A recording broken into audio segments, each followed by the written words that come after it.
It used to be that Bernie Sanders was the voice of the most crazy Democrats. And now it's Beto O'Rourke. Beto is desperate for attention.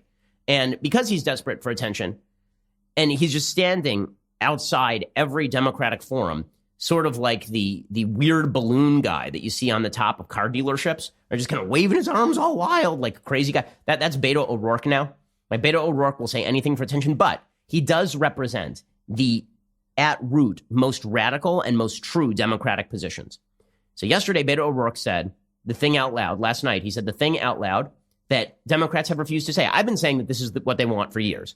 I've been saying for years that the real danger of the social left movement in the United States is that they were going to go up against every church, religious institution, religious school in America. That their goal was going to be to use same-sex marriage not to preserve the ability of two men to have tax benefits for being married, or two women to have tax benefits for being married, or anything like that. That was not the actual end goal. That was not going to be the end of the road. The end of the road was going to be using laws that make such marriages enshrined, sacrosanct by law, using those to club into submission and destroy religious institutions. The next step would be to do the Bob Jones University move. The Bob Jones University move, back in the early 1980s, there was a federal tax case in which the IRS decided to remove tax-exempt status from Bob Jones University. Why? Well, because Bob Jones University had an anti-interracial dating policy. The policy was benighted and stupid and ignorant and immoral. Okay, Bob Jones had that policy.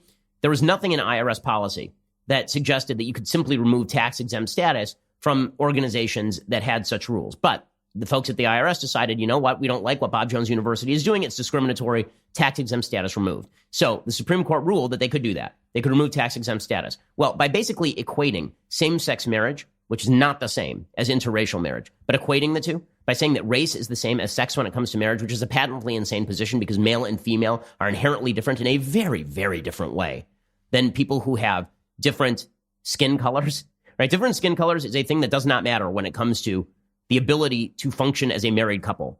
Okay, when it comes to two males and two females versus a male and a female, one of the key functions of marriage, historically speaking, has been the production and rearing of children. When I say one of the key functions, I mean really the key function, right? So that makes a bit of a difference. But by equating same-sex marriage with interracial marriage, I said the next move of the left was going to be to declare that every major religious institution in the United States was basically operating in discriminatory fashion, remove their tax-exempt status. Once you remove their tax-exempt status, and you say they don't have tax-exempt status anymore, you treat them like a normal LLC. Well, if you have anti-discrimination laws in states like California, or if you're the Democratic Party, and you're trying to pass the so-called Equality Act, which is really a way of cracking down on religious institutions and forcing people to abide by social rules that they don't want to abide by, and in violation of the First Amendment, blatant violation of the First Amendment. The founders are spinning so fast in their graves, they're drilling directly to the core of the earth at this point.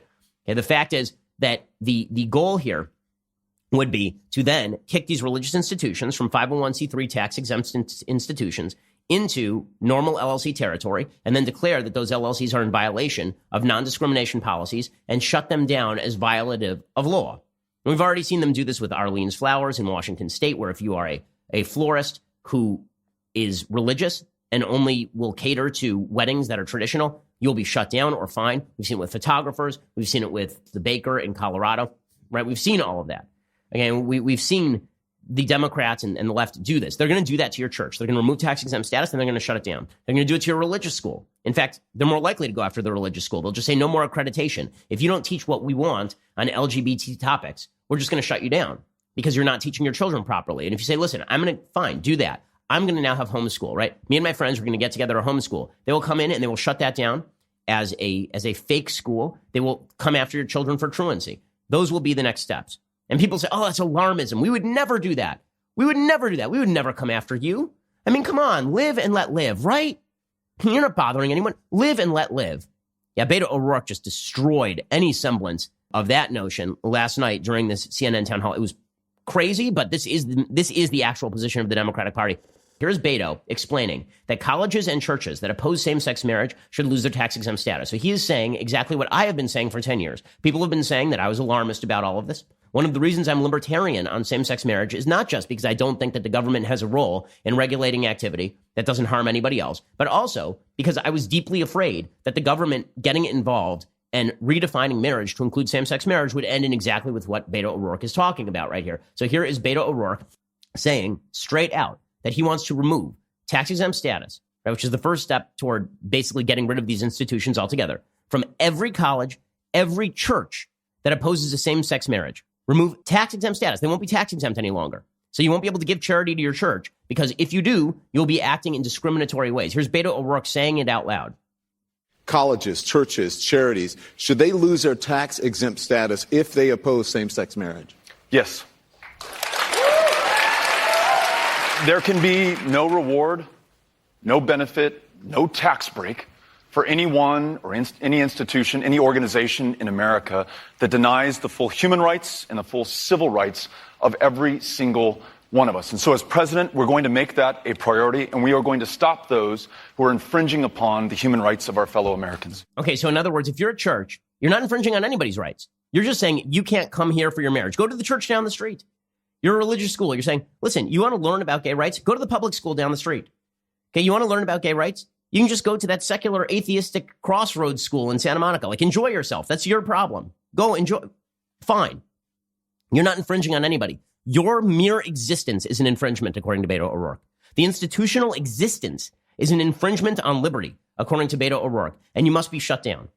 You want a culture war in this country? You damn well have it, Beto ORourke. You want a culture war in this country? You want this country to come apart at the seams? This is how you do it. Because I promise you, if you come to tell me that you're going to indoctrinate my kids in particular policy and that I can't pull my kid out of the school and send my kid to a school I want to send them to, that I can't go to the church or synagogue that I want to go to, and if you make that national policy, not just California policy where I can move, but national policy, people are not going to stand for that. They're not going to stand for that. And if you send a truant officer to remove my child, I have two choices at that point, right? If I have no place to move because you've now made this national federal policy, I now have two choices. One is to leave the country utterly. Two is to pick up a gun. Those are the only choices that you have left me. And now people on like, oh, this is, how could you say stuff like that? How could you be so extreme? It's not extreme to defend the fundamental rights the Constitution was created in order to protect. These rights pre-exist government. My right to raise my child in my faith is my right. That is a First Amendment right. There's only one reason the government exists, to protect those rights, not invade those rights. It is my right to raise my child with the moral precepts that I find to be beneficial for my child. Beto ORourke does not get to raise my child. And if he tries, I will meet him at the door with a gun. That is insane.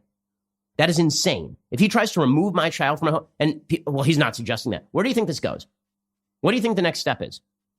He's saying it openly, that there can be no reward for doing this. How far is reward from compulsion? How far does reward from compulsion? Because the Equality Act basically suggests that businesses should be shut down if they disagree with Beto ORourke. Okay, I'm looking 3 steps down the road. This is where this is going. And the fact that there are people on the left who are cheering for this, do they want this conflict? You want to live in a country with me? I want to live in a country with you. I disagree with Beto ORourke on all this stuff. He's still an American. I still want to live in a country with him. He obviously doesn't want to live in a country with me or anyone like me. He wants us changed to meet his definition of the good, his definition of the higher moral decency. The answer there is no.